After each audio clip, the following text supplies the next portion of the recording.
비판이 쏟아질수록 이 팀은 오히려 더 단단해졌습니다. 의심의 시선 냉소적인 분석 그리고 끝없는 질문들 속에서 인쿠시는 묵묵히 코트 위에서 답을 내놓았습니다. 도로공사를 상대로 한 3에서 0 완승 스코어보다 더 충격적이었던 건 경기 내용이었습니다. 그리고 경기 직후 고이진 감독이 조심스럽게 꺼낸 한마디. 사실 숫자는 이미 답을 알고 있었습니다. 오늘 영상에서는 그동안 드러나지 않았던 숨겨진 데이터 그리고 비판을 에너지로 바꾼 인쿠시의 진짜 강함을 깊이 있게 파헤쳐 보겠습니다. 2026년 새해 첫날대전 충무체육관은 경기가 끝난 뒤 이상할 정도로 조용했습니다. 스코어는 분명 3대0 정관장이 도로공사를 완파한 결과였지만 기자석에서는 환호동성거림도 쉽게 나오지 않았습니다. 모두가 같은 장면을 떠올리고 있었기 때문입니다. 승리보다 더 강렬했던 한 문장 그리고 그 문장을 꺼낸 고이진 감독의 눈빛이었습니다. 그날 밤의 공기는 단순한 승리의 온도가 아니었습니다. 누군가의 커리어가 궤도를 바꾸는 순간에만 느껴지는 묘한 긴장감이 체육관을 가득 채우고 있었습니다. 경기 전까지 인쿠시라는 이름은 정관장에서 가장 논쟁적인 키워드였습니다. 리시브 효율 수비 안정성 경기 집중력까지 모든 지표가 도마 위에 올랐고 특히 리시브 수치 하나만으로도 그는 한 달 넘게 여론의 중심에 서 있었습니다. 팬 커뮤니티에서는 차라리 빼라는 말이 일상처럼 오갔고 일부 매체는 그를 팀 리듬을 망치는 변수로 규정했습니다. 어린 선수에게는 감당하기 어려운 압박이었습니다. 저 역시 그 흐름을 지켜보며 솔직히 걱정이 앞섰습니다. 재능은 분명한데 이 압박을 이겨낼 수 있을까라는 의문이 머릿속을 떠나지 않았습니다. 하지만 경기는 완전히 다른 이야기를 들려주었습니다. 인쿠시는 초반부터 과감했고 흔들리지 않았으며 무엇보다 공격 선택이 명확했습니다. 결정적인 순간마다 코트의 공기를 바꾸는 공격이 나왔고 득점 장면보다 더 인상적이었던 것은 실수 이후의 반응이었습니다. 표정 변화는 거의 없었고 다음 플레이로 복귀하는 속도는 이전과 비교할 수 없을 정도로 빨랐습니다.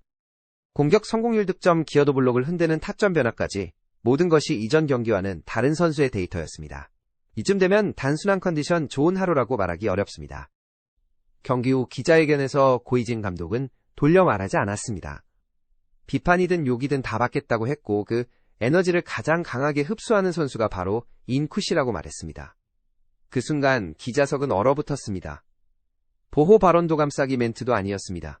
사실상 감독이 시즌의 한 축을 이 선수에게 맡기겠다는 선언처럼 들렸기 때문입니다. 저는 그 장면에서 확신했습니다. 감독은 이미 숫자로 훈련으로 과정으로 이 변화를 확인했구나 라는 생각이 들었습니다. 이후 전해진 내부 데이터는 더 충격적이었습니다. 단순히 공격 성공률이 오른 것이 아니라 스파이크 타점 유지율 손목, 임팩트 각도 연속 점프 이후 시선 고정 시간 같은 세부 지표들이 눈에 띄게 개선돼 있었습니다. 특히 훈련장에서의 리시브 성공률 변화는 놀라웠습니다. 경기에서 드러나지 않는 영역에서 이미 상당한 진화가 진행되고 있었던 것입니다. 저는 이 지점에서 한 가지를 느꼈습니다. 우리는 너무 쉽게 방송 화면에만 의존해 선수를 판단해왔다는 사실입니다. 코치진의 증언은 이 이야기에 결정적인 설득력을 더했습니다.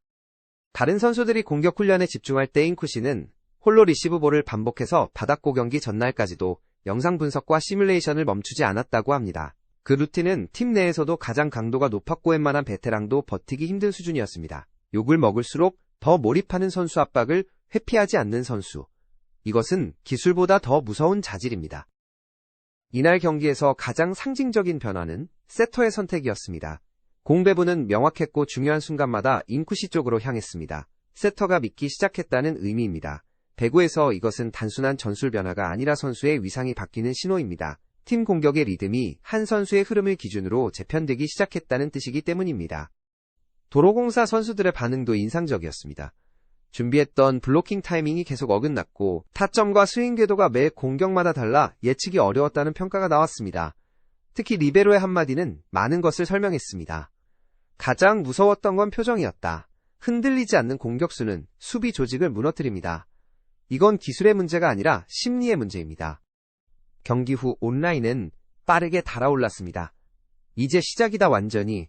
다른 선수다 감독이 저렇게 말하면 내부에서 이미 답을 본 거다라는 반응이 쏟아졌습니다. 불과 몇 주 전까지 비판의 대상이었던 선수가 하루 만에 반등 서사의 주인공이 된 것입니다. 미디어 역시 시선을 바꾸기 시작했습니다. 논란의 선수에서 주목해야 할 변수로 다시 핵심 전력으로 평가가 이동했습니다. 개인적으로 이 경기는 단순한 1승 이상의 의미를 가졌습니다. 저는 이 장면을 보며 스포츠에서 가장 잔인하면서도 가장 공정한 진리를 다시 느꼈습니다. 준비된 변화는 결국 언젠가 터진다는 사실입니다. 그리고 그 순간은 늘 가장 많은 의심을 받던 자리에서 찾아옵니다. 이날 대전에서 벌어진 일은 정관장의 반등 가능성만을 의미하지 않습니다. 한 선수의 서사가 공식적으로 시작된 순간이었습니다. 논란이 재능을 압도하지 못했고 오히려 그 논란이 새로운 레벨을 만들어냈습니다. 고이진 감독의 마지막 말은 오래 남을 것 같습니다. 비판을 에너지로 쓰는 선수. 그것은 단순한 수사가 아니라 한 시즌을 관통하는 선언처럼 들렸습니다. 새해 첫날 정관장은 단순히 승리한 것이 아니라 새로운 중심을 얻었습니다. 그리고 그 이름은 이제 더 이상 의문의 대상이 아닙니다. 인쿠시입니다.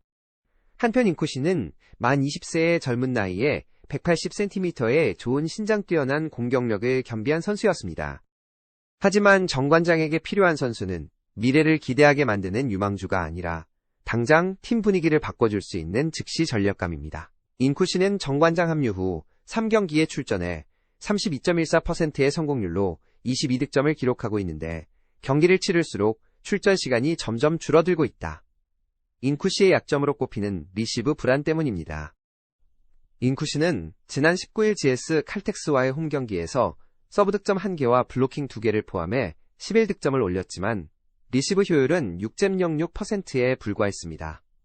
인쿠시는 25일 현대건설전에서도 상대의 집중적인 목적타 서브에 희생양이 됐고 3세트 중반 곽선옥과 교체됐습니다.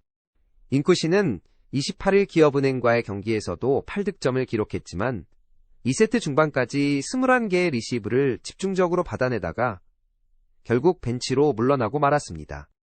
인쿠시는 정관장에 합류해 3경기에서 10.67%의 리시브 효율을 기록하고 있습니다. 상대에게 자신을 집중 공략해달라고 광고하는 것과 다름없는 리시브 효율입니다. 만약 인쿠시가 국내 선수였다면 미래를 보고 수비를 집중적으로 보완하는 훈련을 받겠지만 V리그에서 인쿠시의 신분은 국내 선수가 아닌 아시아 쿼터입니다. 안타깝지만 다른 유망주들처럼 잠재력을 보고 장기적으로 육성할 수 있는 자리가 아니라는 뜻입니다. 오늘 우리는 단순한 승패가 아닌 팀이 어떻게 성장하는지를 지켜봤습니다. 비판을 피하지 않았고 변명하지도 않았습니다. 대신 데이터로 증명했고 경기력으로 말했습니다. 고이진 감독이 말한 숨겨진 데이터는 숫자 이상의 의미였습니다. 그건 선수들의 신뢰였고 준비의 흔적이었으며 결국 결과로 이어진 축적된 시간의 힘이었습니다. 앞으로 인쿠시를 향한 시선은 더 날카로워질 것입니다.